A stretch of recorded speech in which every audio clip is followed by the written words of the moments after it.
Still with me, Aditya Warman, and also we still have Jerry Sambuaga here in studio. Mr. Jerry, we know that Indonesia now under the spotlight to lead the ASEAN. As you mentioned before, ASEAN also plays a significant role in development, not only in trade and investment, but also in specific issue like environmental issue. So, but before we going further on that, Mr. Jerry, what are the main challenges faced by the Indonesian Ministry of Trade when working with other ASEAN member states, and how they are being addressed? Yeah, I think if we talk about challenges, I think something that is quite interesting. It is. Why? Because as you know, given the size, the volume, and then the the purchasing power of all the population of ASEAN, I think ASEAN, one of the most interesting things that we have in ASEAN is that we have this ASEAN way. ASEAN way. Yeah. We have this concept. I think it was invented, a long time ago when we founded this organization, that collaboration, cooperation, and collectivity. Collectivity. They are one of the keys. And at the same time, it's also served as a challenge. Why?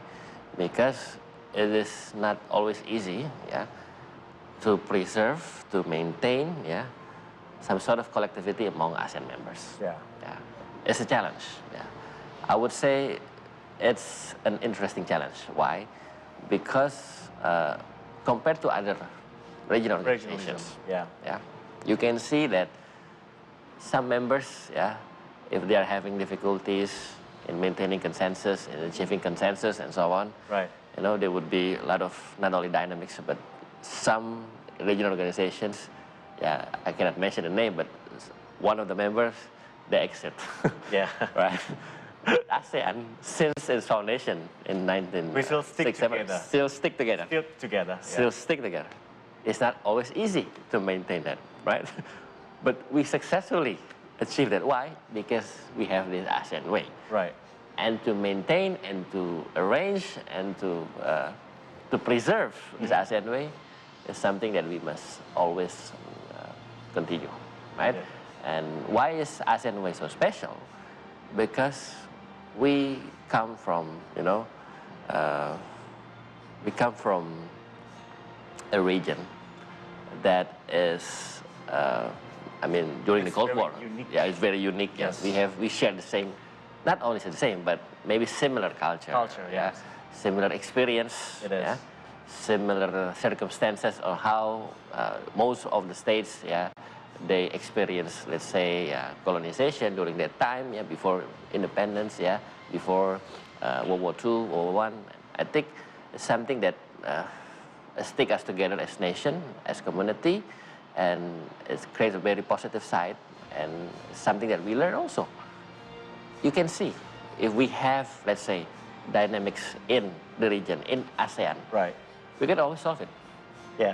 There's never been, let's say, external conflicts within ASEAN member states. If I'm not mistaken, you can see from our history, we can always learn from our history, since 1967 until now, 2023, we've never had conflicts among members. Between members. Between members, Yeah, of course we have internal challenges. Ups and downs always happen. Yes, always happen, but there was never a war. There was never, let's say, crucial conflicts. Sure. So it's something that we must continue, something that we must preserve, and it's a challenge, and I know. But I think if you can see, every meeting that we have in ASEAN is a very simple thing, but it's actually an important gesture. You can see the ASEAN way. If we take official pictures, official photos, we always do like this. We do this, Only ASEAN, only in ASEAN. Only ASEAN. Only in ASEAN. And it's actually reflecting of how solidarity, how collectivity are taking place. Collectivity is the key role on ASEAN. Mr. Jerry, talking about Indonesian trade, we know that we having some sort of a agreement with some of ASEAN member states, such as Thailand, Malaysia, and Singapore. So what are the next steps taken to expand a special agreement with the rest of the country, the rest of the members, such as the Philippines, Brunei, Vietnam, Cambodia, Laos, and Myanmar? Yeah. Mr. Jerry. Based on the data and information that I receive, yeah, of course we have the upcoming negotiations, coming trade agreements within ASEAN, besides the RCEP that we already implemented, right? Such as ATIGA and also the ASEAN trade tariff that are quite being discussed in the forum and also all the meetings and also in high level, yeah, that we are trying to make sure that policies, regulations, and tariff, also, particularly on tariff, must be discussed thoroughly and must be discussed intensively in the future. But why? Because I think if we're talking about tariff, if we're talking about how the flow of goods and products can come in and come out within the ASEAN states, I think it's something that not only we try to accelerate, but something that all of our member states trying to improve. Why? Because we know that goods and services require efficiency. Efficiency, of course, requires practicality. And these two are basically can be made possible if we have some sort of concept and sort of foundation that are being conducted by the policymakers from all the ASEAN members. And that's why we have not only the RCEP, but also the upcoming negotiations and talks about how we minimize, obstacles, the barriers. How we maximize practicality in the form of how we, as member states, support this initiative. Always support each other. Mr. Jerry Sambuaga, we talk about the barriers itself in the regionalism. As we know that, like the past 3 years has been a very tough and kick for not only Indonesia, but also the rest of the world. COVID-19 pandemic. So my questions, how does the COVID-19 pandemic affect the trade and investment flows between ASEAN members, and what steps that the ministry has taken to mitigate this impact? Yes, you can see, the pandemic, the COVID-19 hit Indonesia in March 2020. Now it's 2023. So it's been 3 years. And yet, Indonesia, you can see, you can ask a lot of countries, during the G20 meeting where we shared the presidency last year, now we're sharing ASEAN. All of the countries, all of states, they appreciate Indonesia and how we basically formulate a policy dealing with COVID-19. Right?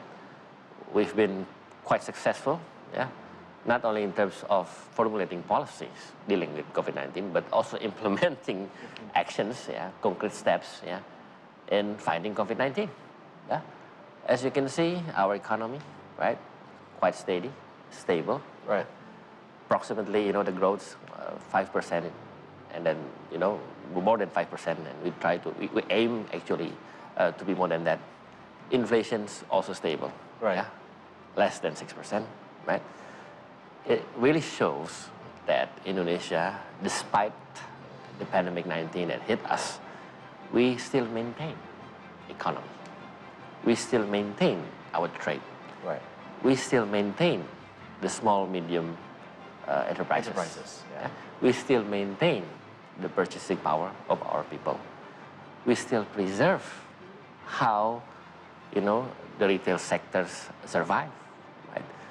And all of these accomplishments, actually, thanks to our president, President Joko Widodo, and the team, Amaruf Amin, Vice President, also the coordinating Minister for Economy, Pak Erlangga Hartarto, and his team, they're quite successful. And I would say they were very successful in balancing, health sector, economic center, and trade. It's not easy to create balance among the sectors.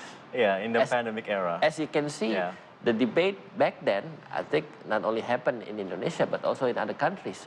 We see that a lot of policymakers, a lot of international organizations, a lot of states, they try to lock down. They try to not only lock down, but they try to give limitations at the very maximum so that the citizens or the populations, they have very minimum opportunity not only to do business, do business and trade, but also to do their own life, right? It's something that is very, very, very difficult at the time. But Indonesia, we didn't do that. We didn't do lockdown. We did not do, minimum, maximum limitations. Yeah, of course there's limitations, but not when compared to other states and other countries that been putting a lot of lockdowns policy. It's something that I think we should be grateful, right? And we maintain our economy and our trade. And not only Indonesia, can serve as an example. Now we are chairing ASEAN, we can use our own experience so that we can tell to the whole world that's okay, Indonesia has been quite successful on that. Sharing experience is one of the key also in ASEAN Summit. Mr. Jerry Sambuaga, at the previous talk, we also mentioned about SEOM, like ASEAN Senior Economic Official. Yeah. As we know that, it discussed several internal issues, including Indonesia's economic priorities in ASEAN 2023, including circular economy, guidelines for ASEAN economic agreements, and also discussed ASEAN external cooperation issues with Australia, New Zealand, People's Republic of China, Japan, India, and South Korea. So in light of that, Mr. Jerry, how does the Ministry of Trade to view the prospects of for Indonesia's trade and investment ties with external partners? And is there any particular sectors or industry do you see becoming the potential for us? Yeah, as you can see that with the establishment of RCEP, the Regional Comprehensive Economic Partnership, it is actually showing that ASEAN is not only focusing on internal matters. Right. But also we are welcoming other participants, other states that are quite keen or eager, on, let's say, investing in Indonesia. That's why we have Australia, New Zealand, South Korea, Japan, and China, right? And also every ASEAN meetings that we have, during the working level, high level, ministerial level, I think all of them, they have similarities. They always attract observers. They always attract other nations that are not part of ASEAN to become participants, let's say, in the forum. Why? Because they see ASEAN as a very attractive institution and regional organization, right? Given the size, the volume, and then all the assets that we have. So that being said, that one of the main advantages of becoming ASEAN membership is that we offer opportunity and we welcome that, right? So for the upcoming negotiations, upcoming trade agreements, we are always welcome. If there's, let's say, another opportunity, in other countries that are trying to enter Indonesia or ASEAN market, we always welcome that. Why not? Why not? Yeah. Why? Because again and again, Indonesia and the rest of ASEAN member states, we have this ASEAN way. We always welcome to opportunities. Right. And our basic philosophy is that, cooperation and collaboration, focusing on economic matters, focusing on trade. We're not saying that we ignoring, politics. Politics is always be part of our life. Politics is always be part of ASEAN. Right. But we want to create, we want to take concrete steps, concrete actions. They are basically and mostly are affiliated with economic matters, with trade. That's one of the intentions and one of the objectives that we have. And that's why if you are asking, you're questioning, our relations with external partners, I think there's never been a problem. There's a lot of opportunities. Opportunities, and also at the same time, we are also giving very positive signals that the future is actually in Southeast Asia. Right. I'm quite convinced. Yes. Why? Because you name one regional organization in Asia other than ASEAN that is playing a very strategic role. Maybe there's a few, but ASEAN is the one. I'm so convinced to say that. Convinced of that. Finally, Mr. Sambuaga, what are the future plans of your Ministry of Trade in terms of collaborating with other ASEAN member states and further enhance regional economic integration?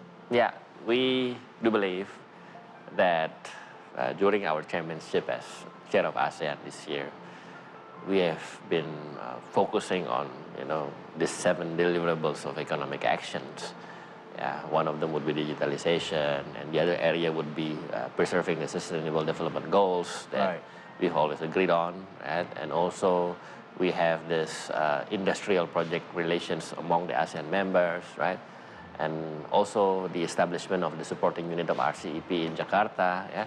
And these priorities, yeah? But one of the key that we must remember that policies must be adaptive, right? As I mentioned to you previously that we are entering digitalization era, right? Technology, improvement, innovation, yeah, creativity, they are taking place in our society, Right. And as policymakers, as government, as part of ASEAN, we must create and we must formulate a policy, a concept that is supporting technology, innovation, and digitalization, right? That's the role and duty of government. And seeing the perspective of the Ministry of Trade, we are ready to do that, yeah? Starting a very simple, very small things. We are very adaptive to digitalization. Internally in Indonesia, for example, this is just an illustration, just an example of how we adapt to innovation. If you go now to the traditional market, yeah, in Indonesia, not only in Jakarta, Bogor, Depok, and these big cities, but In rural areas. in rural areas, Yeah. we are targeting 1,000 traditional markets to be digitalized. Yeah. You can using QR. Using QR, For payment, accessing right? to marketplace, Right. making easiness for the buyers and the sellers to do transactions and so on. 1,000 traditional markets to be digitalized. 1,000? Yeah, we have a target of that 1 year. Yeah, and it is actually showing a very positive, positive message that government is eager. It's not only ready, but it's doing it already. And this kind of concept, we bring to ASEAN Right. forum, ASEAN community, from the perspective of Ministry of Trade, because we focus on trade. So this kind of things that we do already in Indonesia, we are trying to also replicate Right. in the ASEAN community. And every time, each time, anytime we have some discussions among ASEAN members, I always bring that idea. If we can do this digitalization of trade, and then we can expand, we can move to the next level, we can proceed to the next level. For example, the QR code that we already have in Thailand and Singapore and in the future in Malaysia, I think is offering a lot of opportunities. It's the future. It's a future, Yeah. and we are doing it already. It is. And it's something that we, as nation, as part of ASEAN, can work together. So I think this is something that we are trying to focus on, is that we must offer, we must conduct a very good policy that's quite adaptive to technology, to digitalization, and we are trying to focus on that. And I think a lot of things we can do, but we have to concentrate, we have to focus on things that are quite deliverables and quite possible for all of us Right. to execute. And I think at the very moment, this serves as a good initiative for Right. Indonesia as chairman of ASEAN. Deputy Minister for Trade of Indonesia, Jerry Sambuaga, thank you very much. Thank you so much. Pleasure.